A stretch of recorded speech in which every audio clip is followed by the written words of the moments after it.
Edge of Fate is the latest Destiny 2 expansion, and now that it's launching, I figured it might be a good time to go over the big changes. Just to keep things organized, I'll go over the top 10 biggest changes. That way, even if you haven't read anything about any of the new changes, you'll be all caught up. Thing number 10, weapons have tiers now. In the Edge of Fate, legendary weapons will all be tiered 1 through 5. That'll be indicated by the number of stars that appear on the icon of the weapon. In a nutshell, tier 1 weapons are regular legendaries, just like any random roll you'd find sitting in your postmaster. Very plain Jane. Tier 2 weapons have the same number of perks overall as tier 1, but the perks in columns 3 and 4 are now enhanced. Tier 3 weapons not only have all perks in columns 3 and 4 enhanced, but now have double perks in columns 3 and 4. Tier 4 weapons have double perks in columns 3 and 4, both enhanced, as well as the barrels in column 1 and the magazine options in column 2. Also, all the weapon mods are enhanced. Tier 5 weapons have triple perk options in columns 3 and 4. Everything is enhanced, including the origin traits and the weapon mods. Tier 5 weapons also come with a unique trippy blue hollow foil,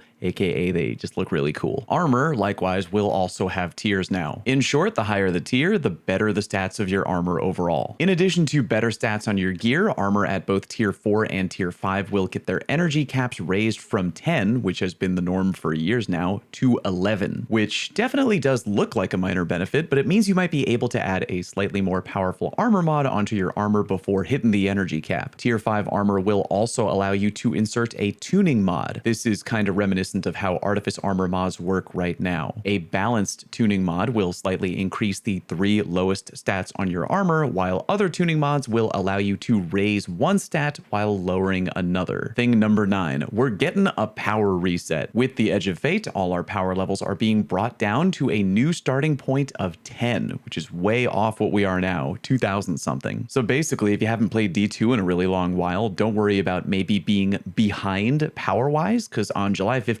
we are all going down to 10 power. From there, our first goal, power-wise, will be grinding up to and hitting what Bungie is calling the persistent power cap of 200, which is kind of the new standard power cap for gear. You can increase your power beyond 200 by obtaining new gear with seasonal bonus power. You can earn higher seasonal bonus power by playing harder activities. Your old gear will be able to get infused above the persistent power cap of 200, but you'll need a new currency called unstable cores in order to make that infusion happen. Keep in mind though, seasonal bonus power will expire at the end of any given season, meaning when the new season eventually comes to an end, any gear you got during that season will revert back to 200 power. Again, this will happen every new season from here on out. At the beginning of a new season, your gear will revert back to 200 power. That is why it's called the persistent power cap. Thing number 8, new weapon frames. As expected, there are a few new weapon frames coming in the Edge of Fate. Here are the ones we know about right now. Spread shot hand cannons, aka a hand cannon that fires like a shotgun, but it runs on primary ammo. Obviously, it's not going to hit as hard as a special ammo shotgun, because having a primary ammo gun hit as hard as a special ammo gun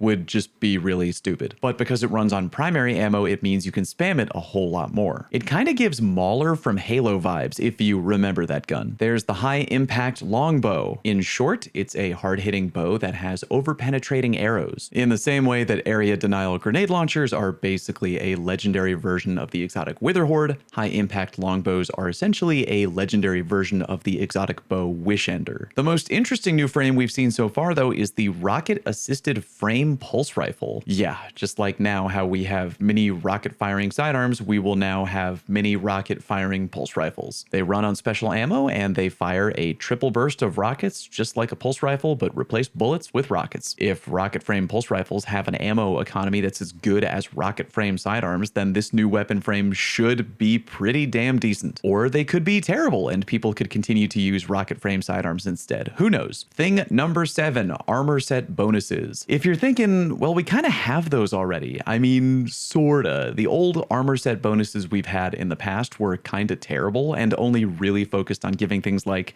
get more rep for insert current season activity. These new armor set bonuses are real armor set bonuses that can actually help you in combat. The way they work is that if you have 2 pieces of one armor set on at one time, you'll get 1 armor set bonus, and if you have 4 pieces of one armor set on at one time, you'll get a second bonus in addition to also getting the bonus you'd get with just 2 pieces. Here's an example of an armor set bonus, Tech Sec. With 2 pieces on, you deal significantly increased kinetic damage to combatant shields, overshields, vehicles, and constructs. With 4 pieces of Tech Sec armor on, then defeating a powerful combatant or breaking a shield with kinetic damage releases a disorienting kinetic shockwave. And that is just one example. There are going to be more, but we just don't know yet what they are. Thing number 6, there are a lot of puzzles. D2 is looking a lot more puzzly in the Edge of Fate. There's a new ability we're going to be able to unlock called Matter Spark, where our Guardian will literally turn into a small ball of lightning. When in that form, you can squeeze through tight corridors and tunnels where your Guardian normally wouldn't be able to go. There's also the ability to summon platforms via a special mechanic and kind of a teleportation cannon. It's hard to describe, but the point of the story is the campaign in Edge of Fate will have a lot more of these puzzle type mechanics, so my hope is I'll have to maybe actually use my brain once in a while rather than just murdering waves of enemies as I walk from room to room. Thing number 5, new and reworked armor stats. Armor stats are getting a makeover in the Edge of Fate. Mobility, resilience, and recovery are going away. Our 6 armor stats are now going to be health, melee, grenade, super, class, and weapons. If you're wondering how that will affect your current armor, some stats are just getting reworked. Weapons is replacing the mobility stat, recovery is replacing the class stat, and health is replacing the resilience stat. Stats will now also be able to go over 100 points total. The new cap for any stat is 200, and as you reach over 100 and start to climb up to 200, you gain bonus effects. For example, with the grenade stat from 100 to 200, not only do you get a faster grenade cooldown, but your grenades start to do more damage as well, getting all the way up to a max of 65% more damage at grenade stat 200. Also, there's no more tiers for every 10 points of a stat like we have now, meaning every armor point you have will matter, even if it's by a tiny bit. Thing number 4, there are armor archetypes now. In the Edge of Fate, every piece of armor you get will be one of 6 archetypes: Paragon, Grenadier, Specialist, Brawler, Bulwark, or Gunner. Each one of these archetypes will have one primary stat and one secondary stat. According to Bungie, this armor should be, quote, reliably spiky. You might notice that not every kind of archetype exists, aka there's currently no armor archetype where super is the primary stat and weapons are the secondary stat. I do feel like those will eventually be added in future content drops, though time will tell. They're also updating the armor ghost mods to increase the odds of a specific archetype dropping. Thing number 3, brand new weapon type. I mentioned new weapon frames earlier, but there's also an entirely brand new weapon type coming in D2 The Edge of Fate, and that is the heavy crossbow. It's exactly what it sounds like, a big ass crossbow that lives in the heavy slot and lets you fire a hard hitting single bolt. The interesting and weird part is that you can reuse the bolt you fire out over and over, meaning you can run over to where it is, pick it up, or rip it out of an enemy's body and put it back into the crossbow. Therefore, in theory, you kinda sorta have a heavy weapon with infinite ammo. I mean, you gotta run over and grab that bolt off the ground to reuse it over and over, but still, reusable ammo heavy weapon. Very weird. Thing number 2, adjustable difficulty for better gear. Yeah, I know we sorta kinda have that in the game right now, to a degree though. For example, instead of doing a regular Nightfall, you can do a Grandmaster Nightfall for better gear in the form of Adept loot. But in the Edge of Fate, many PvE activities you can access via the new portal system are getting very customizable modifiers that you have total control over. Adding more modifiers onto any given mission or PvE activity will obviously make it more challenging, but it'll also increase the tier of your rewards. Remember earlier when I mentioned that both weapons and armor are going to be tiered from tier 1 to tier 5? Well, doing harder PvE activities where you've further raised the bar via adding challenging modifiers will essentially be how you'll be able to farm both tier 4 and tier 5 gear. And finally, thing number 1, using new gear gives you a buff. This is definitely something the community is pretty torn over right now, so unsure if Bungie will continue this by the time we get to Renegades, but here it is in a nutshell. In the Edge of Fate, and theoretically for every new season from here on out,